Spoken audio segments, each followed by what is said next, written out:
I'm Charles Handy, and this is my home where we've lived for nearly 30 years now. In fact, this house is quite a good symbol of the kind of things I'm going to be talking about as far as organizations are concerned. It was built 100 years ago for a London solicitor and his family, and now it's 8 apartments. Exactly the same number of people today as there were 100 years ago. Only, of course, they're living in different spaces, and they're using those spaces in different ways, and they're relating to each other in very different forms. But the house looks exactly the same outside. So it is with organizations. They may look the same on the outside, but inside, very different spaces, both metaphorical and physical, and the people in them relating to each other in very different ways. Organizations, in fact, are not what they used to be. And I can say with quiet certainty, organizations are never going to be the same again, which is all very confusing if you're trying to make your living in them, or you're trying to work in them or make them work for you. I hope in this video to be able to give you some clues as to what they're going to be like and how you'll be able to make them work more effectively.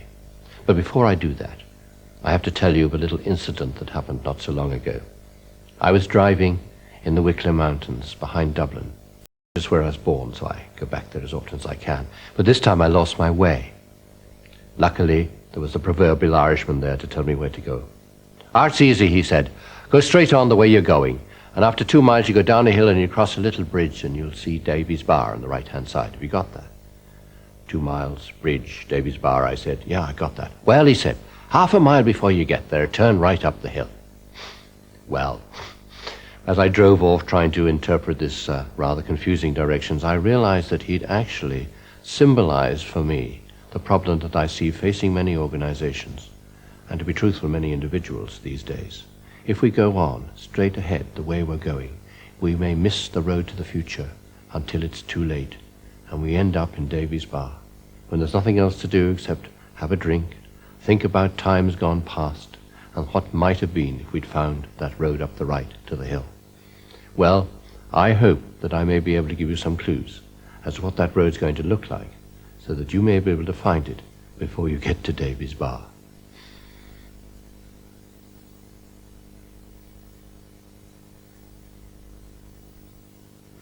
The first idea I want to introduce you to is the sigmoid curve. That's the S-shaped curve that's at the heart of so much of life and has been forever. There's a dip at the beginning when you're learning, and then there's growth and success, and you hope it goes on forever, but it never does, of course. All success declines in the end. Everything declines in the end. So the sigmoid curve is the story of the Roman Empire, and the British Empire, and the Russian Empire, and every empire yet to come, I suspect. It's the story of every product which has its life cycle. It's the story of every organization. The average life of an organization, after all, is only 40 years. And if you look back at the list of the Fortune 500 companies only 7 years ago, only 40% of them still have an independent existence. Organizations decline like everything else. It's the story, I'm afraid, of many a career which, at its peak, then suddenly declines, and of a relationship which doesn't go on forever. Few do. So, a depressing story, you might think. All you can do is find out where you are on the sigmoid curve and how fast the thing is growing and then collapsing. But there is hope in the sigmoid curve. If you can grow a second curve out of the first, before the first one peaks, then you will continue to grow and continue to succeed. There is a snag, however. As I said, the second curve has to start before the first peaks, at point A. But at point A, that's the last time, last point that you want to think of changing anything, because all the messages you're receiving are that what you're doing is working very well. I have sat at the back of a room and watched the chairman of one of our largest companies talk to his assembled barons. "I have 2 messages for you," he said. "The first is that we are a very successful business, perhaps the most successful in our industry, and that next year is going to be as good as last. You should congratulate yourselves." They beamed. "The second message," he said, "is that if we're going to continue to be successful, we shall have to change now. Change our culture, change our ways, change our structures, change our products. And we have to start in 1 month's time. I shall therefore initiate a major culture change program." They heard the first message. They didn't hear the second. "He's on an ego trip," they said, "using our success to vaunt his own prestige. If we're so successful, why should we change? Why cannot the status quo be the way forward, as one of them said? 3 years later, nothing had changed, but the company now was down the hill, at point B. Now at point B, Davies Bar, you might say, that's where every organization has the motivation to change, because that's frightened. At that point, of course, the leaders have no credibility, because now they're leading you down the hill, not up the hill. The resources are depleted, the energy is gone. The task of lifting that organization from point B to where they should be on the second curve is almost impossible. So many of them die. But it can be done. I know a family business, a big family business in France, that was in the textile world. But the head of the family business saw that textiles would decline. Before they peaked, he switched the family business into retail stores throughout France. Quite a different culture, quite a different business, with a lot of different people. It took 5 years to grow the stores. They milked the textile business in its last years. And now it's a different business, but still the family grows and the family succeeds.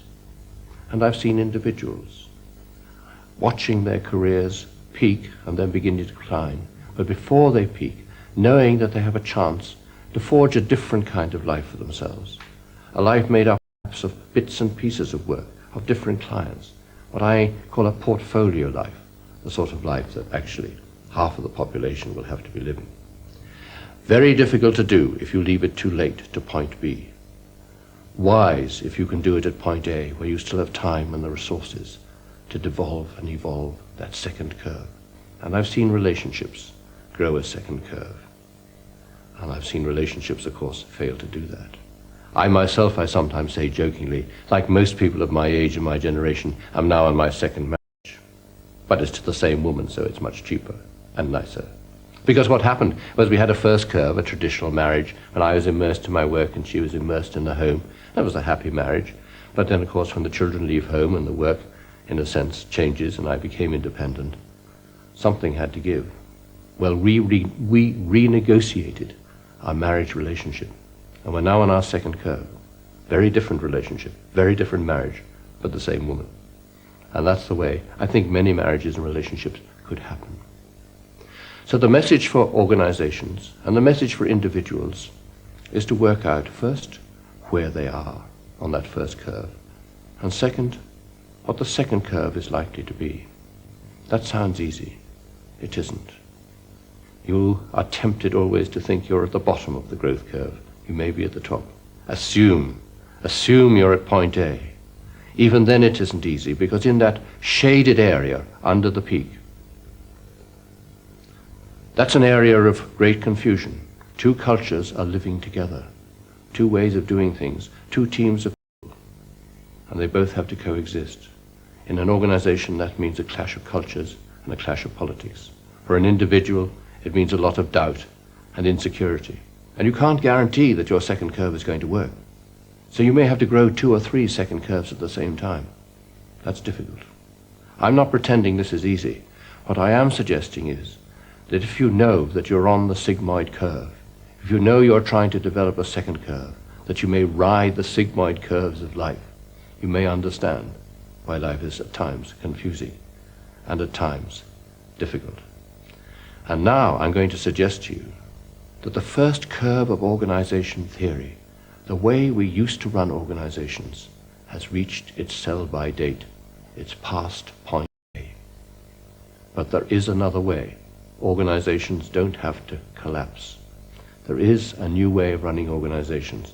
I call it the Doughnut organization. And that's the second idea that I want to explain to you.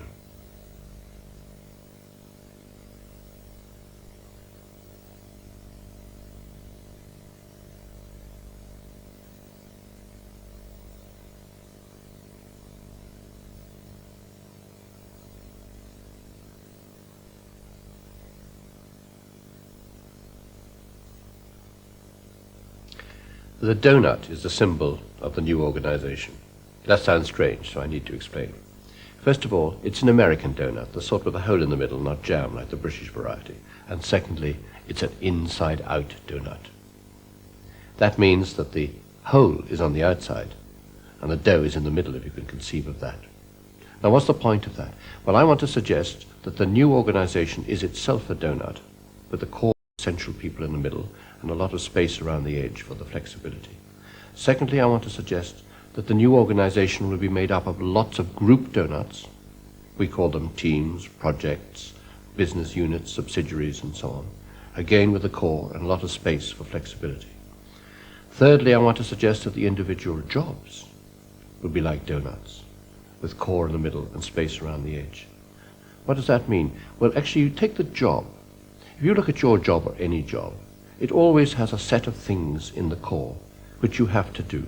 You know you have to do, and it may be written down in the job description, or it may even be called objectives or targets. Kid you not, those are the things you have to do, and if you do not do them, you will have failed. Catch-22.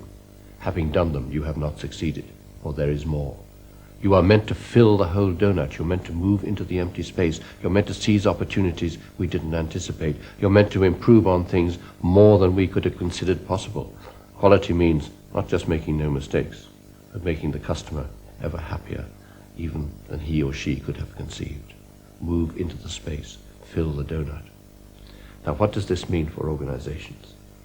It means that jobs are quite different than they used to be, because to design organizations with space in the donuts, we thought that was risking too many mistakes. They were out of control. We used to design organizations like railway timetables. Everything spick and span on the dot, with all the trains running on time, you hoped, if you pressed the button. I had a wonderful job once. When I was 23 in my first oil company, I was regional coordinator, marketing oil, Mediterranean region, excluding France. It impressed my friends no end. But the truth was in my job description. 3 pages of things I must not fail to do, and 1 line at the end which said, authority to initiate expenditure up to a maximum of £10 on an account. That was my space. Not much. You can't run organizations like that anymore. For one thing, the people in them won't put up with it, because they want more space and more discretion. Secondly, the center is no longer competent to fill everybody's donut in advance. You can't write railway timetables for organizations anymore. The world is too fluid. Thirdly, it's too expensive if you do try to do that. Too cumbersome in the center. Too many people trying to specify too many things, write too many manuals, inspect too many people. Inspectors checking checkers all the time. The communist empire crumbled because they tried to run things from the center with no space in the donuts. And the big totalitarian empires of business are finding the same. Too expensive, so they crumble. The center has to let go. Similarly, organizations have to design groups like that. And then they have to design their whole organization like that. So an organization today has a core of necessary people and necessary tasks surrounded by a lot of flexible people, contractors, suppliers, individuals, creating new opportunities for them. And the whole organization is there as one complete donut. And it itself is made up of endless donuts, which may have 5 years to live, 3 years to live, or even 6 months. We'll call these group donuts teams, project groups, task forces, business units, subsidiaries. But they're all donuts in effect, in the sense that they have a core of duties and then opportunities to deliver. And your life, your own life, is a donut, a core of responsibilities, and then the space. And if you don't fill the space, you will have survived. But is it enough on your tombstone to put, he survived, or she survived? Somebody once said that by the time you die, you will only have discovered 25% of your talents. You can't prove that that's true, but it might be true. It means you have not realized the potential in your donut. Walking in a sculpture garden in Minneapolis last year, I saw a statue, a sculpture, which was very moving for me. It was a bronze raincoat standing there, but empty, no one in it. It seemed to me typify the person who has not filled the donut, just an empty raincoat. We shouldn't be like that. Organizations can't afford to be like that. So designing donuts is easy, one might think, on paper, but there are many implications.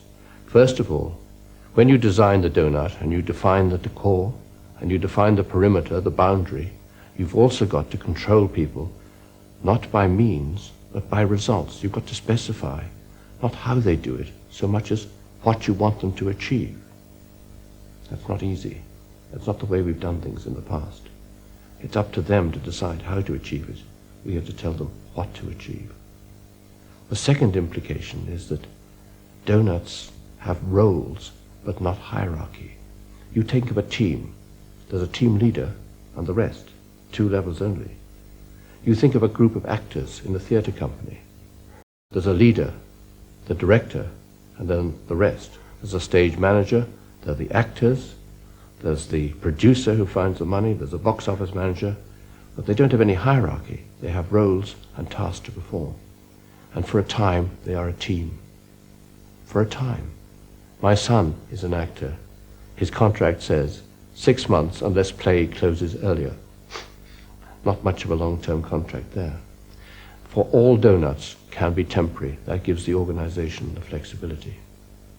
But the next snag is that you can't plan a career if you've only got donuts and no hierarchy.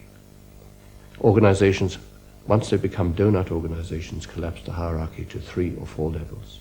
BMW, motor manufacturing, German, expects to have only 3 levels in its hierarchy throughout the company at the end of the century. If you can do it, so can every other organization. Maximum 3 levels. What kind of a career is that? Well, a career is increasing like an actor's career.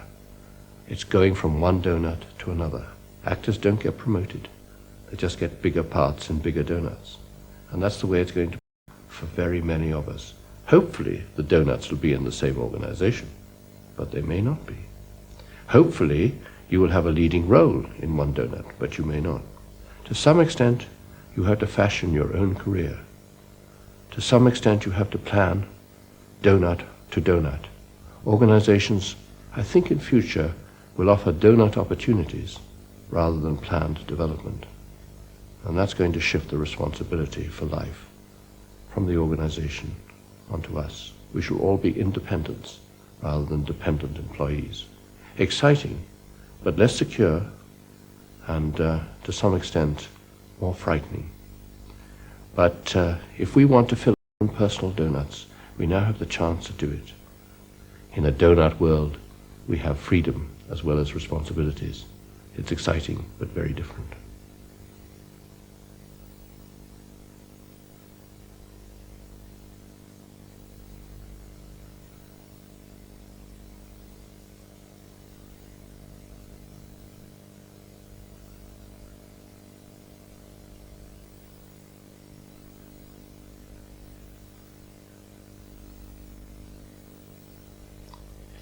The donut organization, however, depends crucially on the principle of the Chinese contract. You may well ask, what is a Chinese contract? Well, I discovered that for myself when I was a young oil executive in Southeast Asia. One of my first jobs was to renegotiate the lubricating oil contracts with our big Chinese dealer. So I went along and we haggled and argued and we discussed discount rates, credit terms and so on. But in the end, we came to an amicable agreement. We shook hands, had a ritual cup of tea, and then I went to my briefcase and took out the oil company agency form and started filling in the figures. Wait a minute, he said, is that a legal form you're filling in there and you expect me to sign it? I said, well, yes, of course, we've agreed all the figures. Well, in that case, the deal's off. I said, what do you mean, in some bewilderment? He said, if that's a legal document which I'm going to sign, it suggests that you think you've got a better deal out of this negotiation than I have, and you're going to use the law, the lawyers, to enforce it. In my culture, he went on, a good deal is one in which we need no lawyers because we both get the same benefit from it. It is mutually reinforcing. We may have to renegotiate the terms from time to time to make sure that the balance of benefits is equal, but that way there's more trust, more commitment, and less expense. I do not trust this arrangement of yours. Well, that's a way of thinking, because what he was saying to me was something that long known, of course, that joint ownership is the way to commitment, and that compromise, not victory, is the way to progress. But I had grown up in a different tradition, one in which a good negotiation was one in which I did come off better than the other. It caused me to rethink my whole priorities.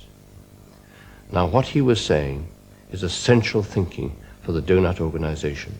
because those whom you do not employ and those whom you do not employ directly and in detail, you cannot command. Half of the people working in the Doughnut organization will be outside the organization, employed by themselves or employed by other people. You can't tell them what to do. And inside, you've just given a large amount of discretion over what they do. You can't then invade their territory and say, this is the way you have to do it.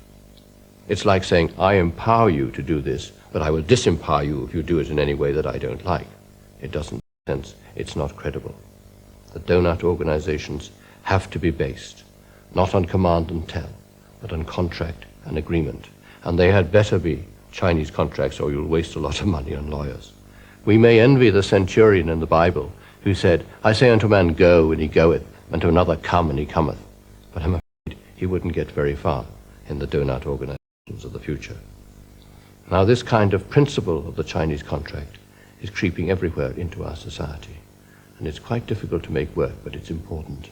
I'm interested to see, for instance, in our private lives, how many people now talk of partners and not of husbands or of wives, and how in those partnerships they increasingly seem to rely on informal Chinese contracts, not the binding legal documents of marriage, to hold the partnerships together.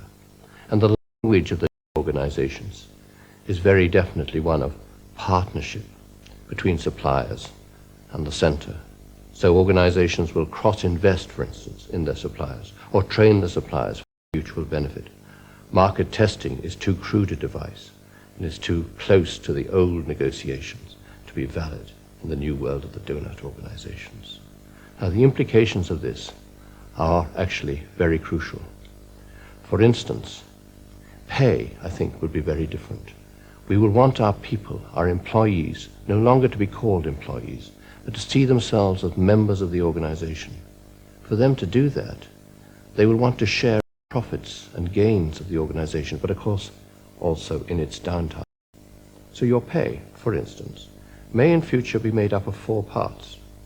In a good year, 50% only of your total pay will be your basic salary. That will be based on your standing in the organization, your competence and your experience.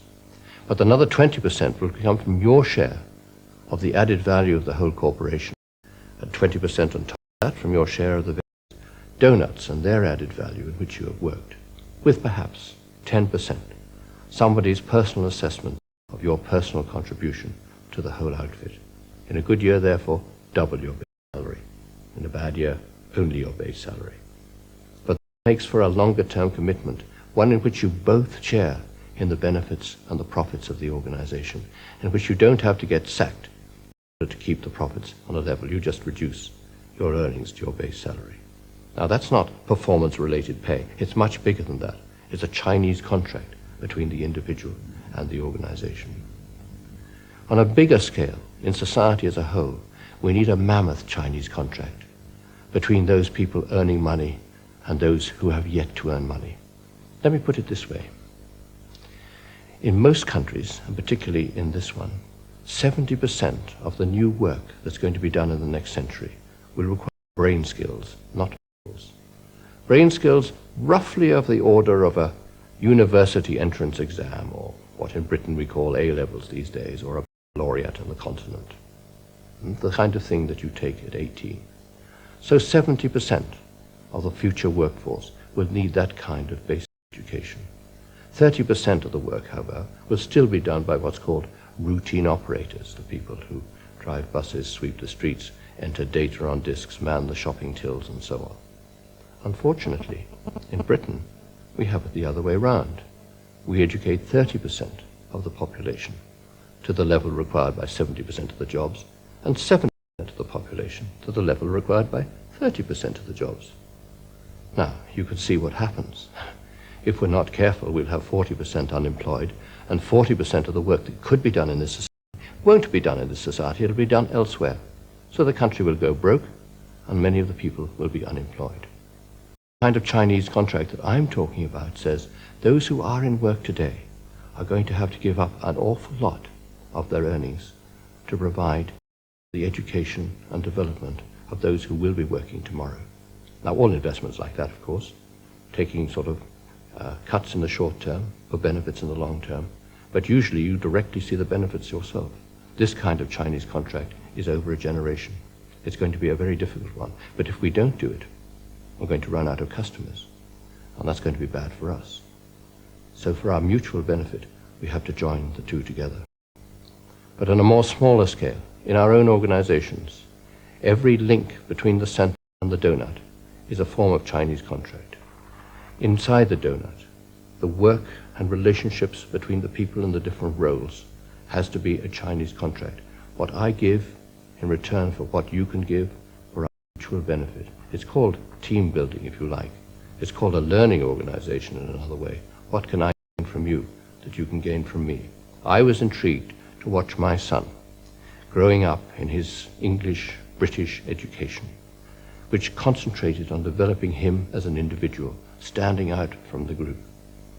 And then he went to drama school. When you go to drama school in this country, 27 people are enrolled for 3 years, and you suddenly discover that your fortunes are inextricably linked to their fortunes, because the play, no matter how great you are, will not succeed unless they're great. So suddenly he became what I would call a groupie, giving what he could and what he knew best to them, and learning from them what they knew best. He spent his time with them, not with his own old friends. I said to him, "You're almost like the Japanese." I take that, he said, as a compliment. That's how we learn and how we progress, together. We can't do it alone anymore. How funny, I thought. He should have to go to drama school to learn that, and not from the British education that he'd had. Something has to change to get a great Chinese contract going in our society, but our organizations too.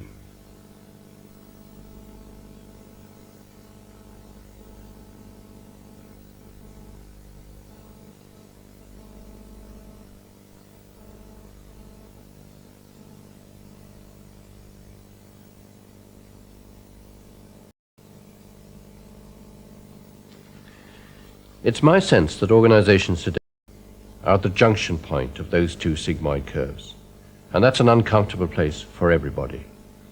And many of us look back wistfully at organizations and how they used to be, at the certainty that was there and the precision. And I remember when I joined my oil company many years ago, they could lay out my life with great certainty for the next 50 years. In the event, it didn't work out like that for them or for me. But it felt good at the time. The next curve, the second curve, is going to be very different. I can't tell you exactly how it's going to be because it hasn't happened yet.